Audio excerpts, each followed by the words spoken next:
Yeah, folks, it's time for the final Violet Hold card review. We've got about 1 million cards today that were all revealed by an incredibly handsome man on the final card reveal stream. I was lucky enough to sit right next to him. See what I did there? I was pretending I was the handsome guy, but I'm not saying that. So anyway, lots of cards. We're going to go pretty fast today because we have so many to get through. This is Trastath Soul Parasite, a 6-mana 1/1 prepare with Rush, and after you summon a demon, gain its stats, which this could actually get really, really big because usually I'd say like, oh, this is too expensive, you won't have any mana left over, but prepare means you can set this down to 0, and we're getting these new cards, the Void Souls. Summon a random 1-cost demon, improve your future Void Souls. We're also going to get Void Blast, which will get you a Void Soul while also being a nice 2-mana deal 3 to a minion, so a little clear there. Vicious Void Scale, a new 3-mana 3/4 taunt sort of speed bump with the Death Rattle, get a Void Soul. You've also got Stardust Scythe, a 4-mana 3/2 weapon. After hero attacks, get a Void Soul. So all of these cards are just kind of okay, I think, for the record. Like, not amazing in their own right, and also not terrible in their own right. Like, they'll feel, I think, playable enough. Stardust Scythe, I kind of wish this had 4 attack instead of 2, so it held up a little bit better on turn 4, but I think both Vicious Void Scale and Void Blast are going to feel like fine to play out. They're going to interact well enough. This clears a 2-drop. This stalls a little bit, trades into some 2-drops or whatever. The taunt's nice here, so just buying you a little bit of time so that you can maybe get set up for a turn 5 prepare on your Trastath, set it to 0, and then a turn 6 pop off, where you play this for 0 and potentially play up to 6 Void Souls. Now, the first couple may not be great. You don't have maybe the biggest stat lines coming out of those, but as you get into the 4th, 5th, 6th Void Soul or whatever in a given scenario, eventually this Trastath is just going to get 15 or 20 in extra stats as you start stacking up all of those bodies. And the fact that it has Rush means you can make some immediate trades on board so you perhaps don't fall too far behind or recover a little bit maybe after missing your turn 5, especially in combination if you get other Rush minions, taunts, or whatever. The demon pool can actually be pretty good on board in many scenarios. So I do think there are some pretty cool possibilities for this, and that's like if you play it ASAP, you could also wait, just greed up your Void Souls more, generate extra and extra copies of these, where maybe you get to some scenario late in the game where you have 3 of these and they're all making like 6, 7, 8 drops or whatever, and your Trastath's really big, and you also just get some like giant 8-cost or bigger demons in play as well. So I think this is kind of cool. This is a package that, it's big enough that it will feel consistent, I think. Like, there's enough here that you'll get Void Souls often and regularly, and they won't just feel kind of dead or wasted in hand. Not to mention, I don't even think the base version's that bad. Like, 1 for 1 is kind of fair to start, and then it immediately starts getting pretty decent. But then also, it's not so big that you can't build other things around this, and you'll have other packages that are cohesive, whether that's more demon stuff or maybe just other good demon hunter stuff. And this just feels like kind of its own little separate win conditioner package you're fusing together with maybe 1 or 2 other packages to make a deck whole. So I kind of like this. I actually think there's a lot of potential here because this does feel like a very powerful game-winning sort of threat sometimes, because if this just gets up to 30-30 or if they can't deal with it immediately, it does present like lethal on-board threat sometimes if they can't answer it. But then also the building blocks for it, I think, are all independently solid. You would not probably run these on their own, but like as a whole, they feel like they're okay enough to get everything moving, and that's probably a good recipe for a solid deck. So I do actually think this Demon Hunter package works fairly well. Now moving on over to Druid, we have Chef Nethrek here, a 3-mana 3/3 with a pretty insane start of game effect.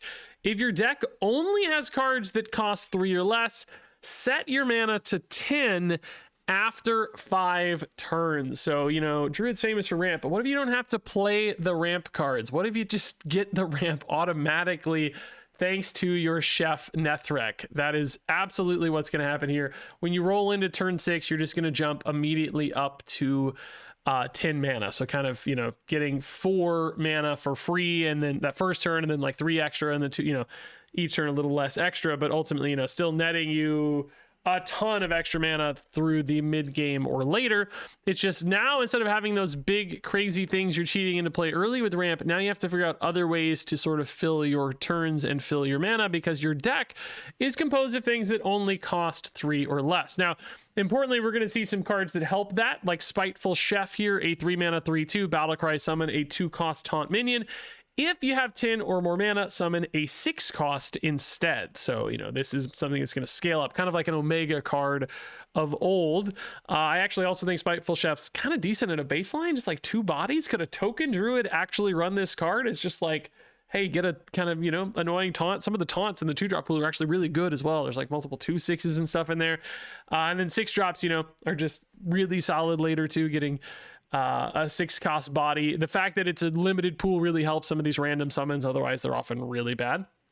We've also got Lethal Recipe here, 3 mana, draw 2 minions. If you have 10 or more mana, give them +3/+3, which is already pretty like relevant on turn 6, right? Like +3/+3 is still a significant enough stat line. Normally you'd say, oh, turn 10, it's too late for those stats to matter. Turn 6, it's like, that's right on the threshold where, yeah, okay, I could see a scenario where you play this on your turn 6, which you have 10 mana, you still have 7 mana remaining after playing this, have a couple 3-cost dudes, you slam a Spiteful Chef that's now also a 6/5 alongside a 6-drop, right?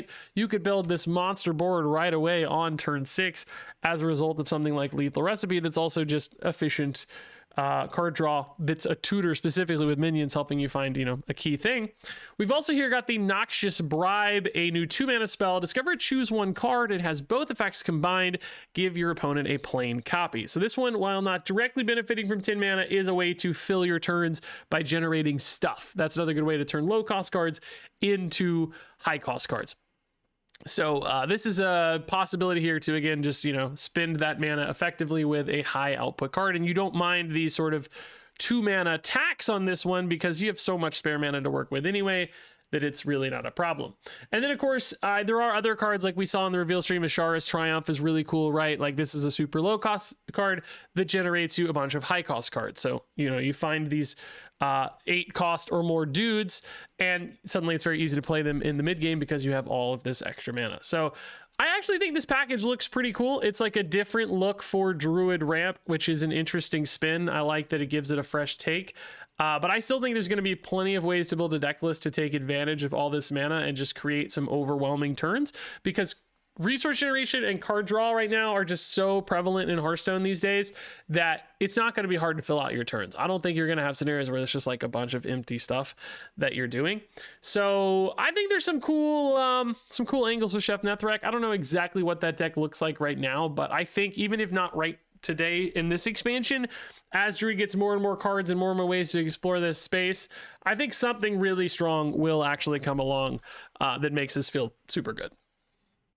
Moving on over to Paladin here, we have Commander Beatrix, a 5-mana 5/6 taunt that reads, while building your deck, pick a 2-cost minion and then 10 copies of that 2-cost minion join your deck. So this is going to have like a little slot you put in, like, you know, various other cards that you have a little slot, etc, band manager or whatever. You pick 1 2-drop to put in there. It can be a legendary, in fact, it can be whatever, neutral or paladin card. And then you're going to get 10 copies of that added to your deck at the start of the game, putting you at a 40-card deck, which in theory you don't like bigger decks, as we've talked about a little bit with like Chainbreaker Hogger and stuff that can ruin the consistency of your deck. But if you have a really powerful 2-drop that plays super well to your game plan, or if you have cards that reward you for having 2-drops, specifically like this Scarlet Recruiter, summon 2 minions from your deck that cost 2 or less, give them rush, then of course having all these extra 2-drops can be a benefit because they are now one of the better cards in your deck and actually increase the power level or consistency of your deck because you're getting this really awesome card that you like to see so much. I think the new 2-drop in Paladin as well, the Scarlet Bruiser, is that what it's called? Yeah, the Scarlet Bruiser indeed is what it's called. Like, this could be a really cool target for Commander Beatrix, where you just stuff a bunch of these in and you're just playing all these Scarlet Bruisers that are generating you a bunch of discounted Paladin cards. I think when you look at this card independently on its own, it's like, well, just a couple Paladin cards that are discounted, you know, the odds of hitting something good are smaller. But if you have 10 of these in your deck and it's just a bunch, you're going to hit things that are good because, you know, you suddenly you have 5 choices instead of 2, or 5 results instead of 2. It's more likely to find something impactful. And that could actually be a really cool option for Commander Beatrix. I think just, Gallon on the reveal stream joked about like Dirty Rat, for instance, but maybe that's actually good. Just having a bunch of 2/6 Dirty Rats that you can pull off of your Scarlet Recruiter, right? Because they don't need to have their battle cry, but you could also use their battle cry for disruption if you wanted. There's so many different angles to go here for Commander Beatrix that I think it's pretty cool. Now, she is kind of a dead card in your deck, of course, so that's a downside, but if the 2-drops are good enough, and they support your deck well enough, then like, sure, I think Beatrix is awesome. There's also a ton of implications in WoW format, I guess like Zephrys and stuff. Who even knows where you can go? But I like this because it can create so many different deck possibilities. Like, I think there's a lot of different things you could actually do with this card. And I think there will be a Paladin deck that uses this to effect. Like, I don't know if it's going to pop up like all the time, but I think there are definitely possibilities. Let's talk about the rest of these cards though. Scarlet Recruiter, 5 mana, 4/4. Battlecry, summon 2 minions from your deck that cost 2 or less and give them rush. Actually, these are pretty solid, right? Number 1 works with Beatrix, but also just 3 bodies for 1. The rush aspect as well means, you're getting some immediacy out of it, so you're not like just sitting dead on board, but then also you're thinning out your deck. And if those 2-drops are important with Death Rattles, for instance, that's an amazing synergy. But also just any other 2-drop that's like solid on board, any effect you're looking to cheat out or find more consistently. This kind of has those like call to arms vibes. You're just getting a lot of bodies, but also making your deck better. So actually cool in a Beatrix deck, maybe even playable beyond that with just some like cool Divine Shields or whatever on your Scarlet Recruiter. We've also got the Holy Bola, a new 2-mana holy spell. Draw a card. If it costs 2 or less, draw another. So if you're building a low-cost Paladin deck with a bunch of cheap stuff, thanks to your Beatrix makes it way more likely that Holy Bola would hit and give you a 2-mana draw 2. I do have some questions about, like, as soon as this whiffs, how bad is this card? And it's like, man, it's pretty bad if it whiffs. Like, a 2-mana draw 1 is not something you love to play. 2 mana for just a cycle is not a great result. So I could see this one kind of getting left out sometimes, just because even in a Beatrix deck, like, it's not going to hit 100% of the time. It's going to hit Beatrix sometimes, right? And and you probably can't build that deck for all 2-drops or less. So even though you have 10 extra, like, this is still going to miss third or better of the time probably, which I think that's kind of a shaky challenge for this one. We also have Reinforcement Aura, 3-mana holy spell. At the end of your turn, summon a minion from your deck that costs 2 or less, and this lasts 3 turns. So this is kind of like your Scarlet Lady, but slower, but also cheaper, at 3 mana. But again, a way to just really consistently get those 2-drops into play, which, as we've talked about with all of these examples, I think it's actually pretty nice. Again, thinning your deck is cool, and 3 bodies for 3 mana is pretty cool, even if on a delay it's still just a pile of stuff, and it's not like a total tempo sacrifice on turn 2. You're still getting something out of it, and then it starts to snowball there on after. So I think Reinforcement Aura actually looks pretty solid again. Moving on here to some priest cards, we have Karov the Broken. That's me soon, guys. I'm gonna look exactly like that, dude. Totally natural. That's my body type. That's my goals. No, never know. This is a 6-mana 6/6. He is not broken, that's for sure. Death Rattle, get 3 1/1 copies of random legendary minions. They cost 1, which is not, I think, an awesome thing to get, because number 1, this is just like a 6-mana 6/6, just plop it out and hope you're not dead kind of card, because that is super slow on board, super low impact. And then random legendaries are so unlikely to be relevant or well-timed or fitting for your deck game plan. The fact they cost 1 is nice, but also so many legendaries care about their stats. So the fact that they're 1/1s definitely does limit them. And if they don't have some super specific battle cry that's awesome and synergistic and amazing, then they're just going to whiff, right? It's just going to be like, oh God, I literally just got 3-mana 1/1s, or 3 1-mana 1/1s. These kind of suck or are useless. And some could even be actively detrimental as well. So I just like, even with Death Rattle synergies, it's just so hard for this to be a result that you reliably care about. I think this is going to be really, really bad. I think this is just really, really, really awful. Soothsayer, on the other hand, here I think is not maybe so bad. 7-mana 6/6, prepare and taunt. Death Rattle, restore 6 health to your hero and summon a random 6-cost minion. I think this one actually treads on playable. There are so many turns early in a game where control priest decks in particular just kind of don't have anything to do that they're excited about. Classic Hero Power Pass. Now you can prepare, discount this by 3 instead of Hero Power Pass. This becomes a 4-mana taunt with Death Rattle, restore 6. Like, that's actually a pretty great mid-game stabilizer as a 6/6, and it creates a sticky body on board. And this is a death rattle synergy that you probably care about, like resurrecting this or re-triggering this death rattle later, duplicating it, whatever, is probably meaningful because you're just getting a pile of stuff out of it and some healing to keep you in the game too. So I think this actually is a little bit playable in a deck list. I think it's also just a great result off of random generation sometimes, imbue, whatever. This is going to be a pretty important minion to exist. And then we also have here Undeath Sentence for some of those death rattle synergies we talked about. 1 mana shadow spell, trigger the death rattle of a random friendly minion that died this game. So if you cheat out an early Soothsayer, now this could heal 6 and summon you a random 6-cost minion, which I think is actually a pretty great result for 1 mana. The fact that it's both a heal and a body is great. The body might be inconsistent and bad. We did just see, for instance, Trastath is in the pool now, right? Like this poison the pool already, 6 mana 1/1, for these random well, actually, does this summon not a taunt minion, so yeah, it could definitely be a Trastath. But even if you low roll, the health kind of makes it feel better, and you're only spending 1, so 1 mana 1/1's not your dream result, but it was 1 mana. It's not like it was a big risk necessarily. And then sometimes you'll hit insane 6-drops that make it feel like this was a cheat card where you just get an Evergreen Stag instead. And you're like, oh my God, 1 mana Evergreen Stag is absolutely cracked, right? And it also healed 6 and it has lifesteal. I'm staying alive forever sort of thing. So the question is then really like, does this come together in a death rattle deck where you're doing that consistently? Or is this more of just a random generation card that pops up and has an impact from time to time? I think it's right on the edge there. In other words, I'm going to land like on 3 stars for this, I think, where it's like maybe a death rattle that comes together that's kind of fringe meta, but more importantly, maybe you just randomly generate this guy sometimes and he has some great results. No, you know what? Actually, I'm thinking about Quest Priest now. That's a pretty sick death rattle to have. The quest payoff, if you could isolate that death rattle and turn this into a way to like deal some more damage off of that consistently, reach the equilibrium into Solitas Cycles Rebirth, where this is like dealing 5, healing 6, and summoning a dude. There might be some kind of combo there. I'm gonna bump this one up. I think a death rattle deck, or just a specific death rattle synergy, does give this that opportunity.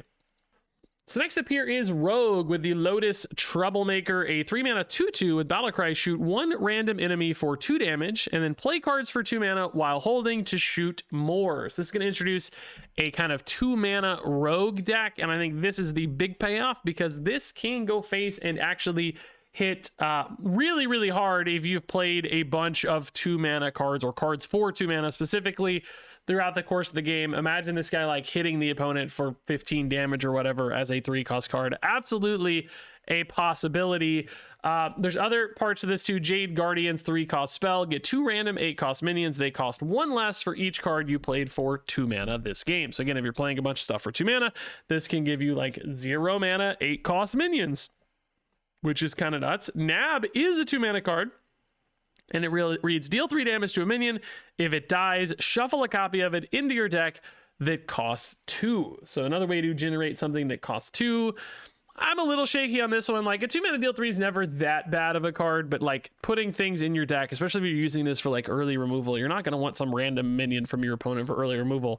Then you'd kind of want to save this for a big high payoff thing later, which like that's also not going to happen super consistently, or might happen too late. You might never draw it. So it's like, I don't know about this card specifically. It can have some high roll moments, I'm sure, but it just doesn't feel great to me.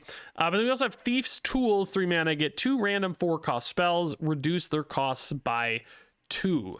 So those become cards that cost 2, which means it works for all of these other elements. The question for me on this one is just how good is a random 4-cost spell, right? Random can come from any class, which actually this could feed some like Thief Rogue stuff too. Don't get me wrong, but like, are all of these, this is specifically only Priest, I'm sorry. Are these like good enough on average? There are like some cool Shatter cards and stuff. I mean, maybe they are, honestly. Like 4 cost is a spot where if you discount these by 2, most of them are pretty great cards. And there are some like just generically good kind of things, not too many things. This like Grave Strength might be a bit of a low roll, like that might be hard to use, but a lot of these do just kind of work, whether it's just card draw, make a thing, there are some possibilities here. Stuff like Memoriam Manifest might be bad. Seems like if you get a couple Death Knight ones, you might be screwed, but otherwise some solid results. It's just, in total, you've got this 3 mana tax on it, and then it's like, well, I passed a moment here just to get these random spells. I'm a little shaky on that one as well. That said, I don't think you necessarily need these like nab and thief tools, or even necessarily need Jade Guardians to make Lotus Troublemaker worth it. I think you could just stuff up a deck full of 2-cost stuff, or ways to make things 2-cost, like other 4-cost spells that have been prepped down to 2, and use Lotus Troublemakers as this insane pop-off lethal kind of threat. I think this card's really scary, kind of broken, maybe too good, and the rest of this package you'd not necessarily even need, although maybe Jade Guardians is also fine. It's kind of a power spike at some point. Moving on over to Warrior, we have Release the Beast, the perfect card for Warp Tooth that we saw yesterday. A 2-mana spell, give minions in your hand +1/+1, and legendary minions get an extra +2/+1, which means that's a +3/+2 buff on your Warp Tooth, which is already a 3/3, so that's now a 6-attack charge minion that can be played for free if it's in hand, or cheated into play for free. You can also have 2 Warp Tooths thanks to Hogger, which is another synergy here, of course, this legendary minion tag aspect. Man, that is like actually super scary, making Warp Tooth, a card I already thought was really nice, into an even scarier threat. So at a baseline is Release the Beast great as a 2-mana 1/1 buff. It's okay, probably a little worse than like Smuggler cards that had a body attached to that effect in the past, but this legendary upside I think makes it a really crazy kind of lethal threat. We also have a little bit of an Enrage Warrior package here to support potentially Warp Tooth or other great enraged cards. Ball and Chain, 1-mana 1/2 weapon, Death Rattle, give your damaged minions +1/+2. Actually think this is pretty nice. That 2 health buff in particular on an enraged deck that likes to have extra health as they're damaging things makes a lot of sense to me, and this is just so cheap for a pretty great buff on board. I think there will be scenarios where this leads to an easy 2/4 in buffs, even 3/6 in buffs sometimes. It's really, really nice for a 1-cost card, and just having that early ping effect sometimes too can be impactful.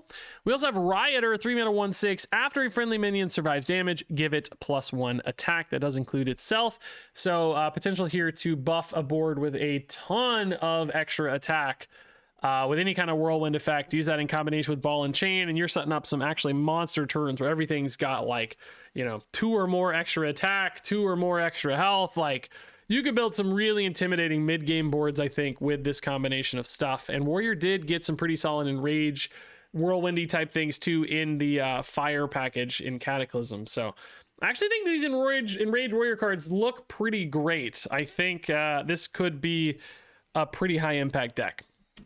So now moving on over to Jailhouse, Mana Storm, and Mage for our final batch of cards here. This card seems crazy to me. 5-mana 5/5 Battlecry. After you cast a spell this game, summon a random minion of the same cost. And that's a this game effect. So as soon as you play this, every spell you cast is giving you a body on board, which, your mind will immediately go like, oh, big spells, of course. I'm going to play this with like 8-cost spells and get free 8 drops. And I think that's maybe a possibility. And we're going to see some more cards in this video to support that. I also want you to keep in mind though, like, I think a deck running a bunch of cheap spells might still love Jailhouse Mana Storm here. I must have said Mail House. That'd be funny if we get a post office themed expansion, Mail House Mana Storm.